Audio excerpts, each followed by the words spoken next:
안녕하십니까, 알림이 황희두입니다. 시작하기에 앞서 노무현재단 이사로서 중요한 소식을 간략하게 먼저 전해드리려고 합니다. 노무현 시민학교에서 매주 화요일마다 노동 아카데미를 진행한다고 하는데요. 노무현 전 대통령께서도 사람 사는 세상을 위해 노동조합이 중요하다고 강조하지 않으셨습니까? 아직 해당 아카데미 소식을 잘 모르시는 분들이 많으신 것 같아 주위에도 널리 알려주시길 바랍니다. 아직 참여 신청이 다소 저조한 것 같네요. 본격적인 주제인데요. 어제 대통령실에서 국민의힘 연찬회 전날 의원마다 윤석열 시계를 20개씩 전달했다는 단독이 나왔습니다. 바로 이 시계인데요. 지역구 의원들에겐 20개, 비례의원들에겐 10개씩 지급했다고 하는데 지금 각종 논란에 휩싸인 상황에 시계를 전달하고 그걸 차고 다니고 이러는 것 자체가 부끄럽지 않을까 생각밖에 안 듭니다. 많은 시민들도 그렇게 반응을 하고 있는데요. 어제 윤석열 대통령은 다문화 가족을 지원하는 현장을 찾아서 이런저런 이야기를 나눴다는 소식도 전해졌습니다. 언론에선 연일 사회적 약자를 살피며 민생 대응에 나서는 모양새다 이렇게 보도하고 있는데 이런 현장 몇 번 가고 말 몇 개 툭툭 내뱉으면 사회적 약자를 살피는 겁니까? 아무튼 다문화 가족, 한부모 가족 등과도 대화를 했다고 하는데 그 대화 과정에서 본인의 과거 이야기까지 전합니다. 과거 본인은 집중력이 너무 떨어지는 것 같다. 선생님이 이런 걱정을 해서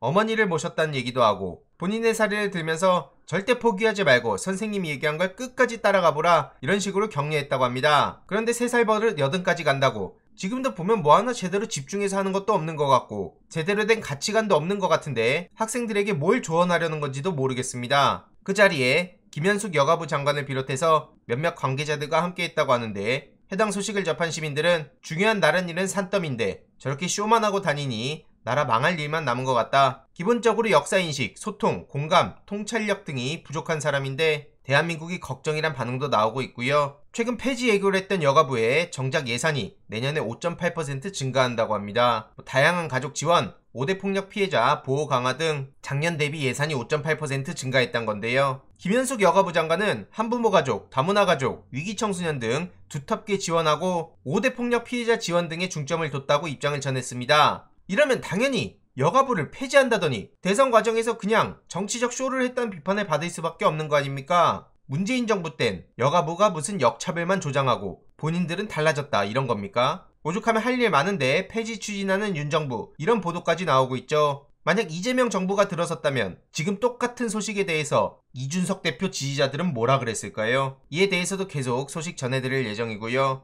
지금 오석준 후보 논란도 계속해서 불거지고 있죠. 딸 긴급 구호 장학금 수령 논란이 터진 겁니다. 이에 대해서 무리해서 신청한 건 아니다 이런 해명을 하고 나섰는데 코로나19 긴급 구호 장학금 100만원을 받았다고 해서 말이 되냐 이런 반응이 나올 수밖에 없는 겁니다. 김의겸 의원은 이 장학금을 받기 위해선 긴급한 경제적 어려움에 처한 경우, 사고를 당한 경우, 자연재해로 피해를 받은 경우를 대상으로 삼고 있는데 이 기준에 충족하냐 이렇게 묻자 무리하게 신청한 건 아니다 이렇게 해명을 하고 있는 거죠. 다른 사람도 아니고 800원을 횡령한 버스 기사의 해고가 정당하다고 판결했던 사람이기에 도대체 뭐하는 사람이냐는 비판이 계속해서 커지고 있고요. 딸이 사는 곳은 홍제역의 한 아파트인데 얼마 전에 15억 가까이 거래가 된 곳이라고 하죠. 그런 재력을 가진 사람이 100만원을 받는다는 건 800원 판결과도 괴리가 된다는 지적도 나오고 있는데요. 이에 많은 시민들도 어처구니 없다는 반응을 보이고 있습니다. 뭐 당연한 반응이고요. 심지어 당시 사측 변호사는 고등학교 후배였다는 소식까지 전해져서 논란이 불거지기도 했었습니다. 게다가 서초동 술집 사진이 공개되자 윤석열 대통령과 두어 번 갔다 이런 식으로 실토까지 하지 않았습니까? 윤석열 대통령과의 친분을 인정했는데 어떻게 객관적이고 중립적으로 판결할 수 있겠냐 이런 비판 또한 따를 수밖에 없는 거죠. 사적 인연 지긋지긋하다. 공정? 지나가는 개가 없겠다. 대법관 후보자가 청문회장에서 거짓말해야 되는 걸 봤는데 짜르르한 여론이 왜 안 나오냐?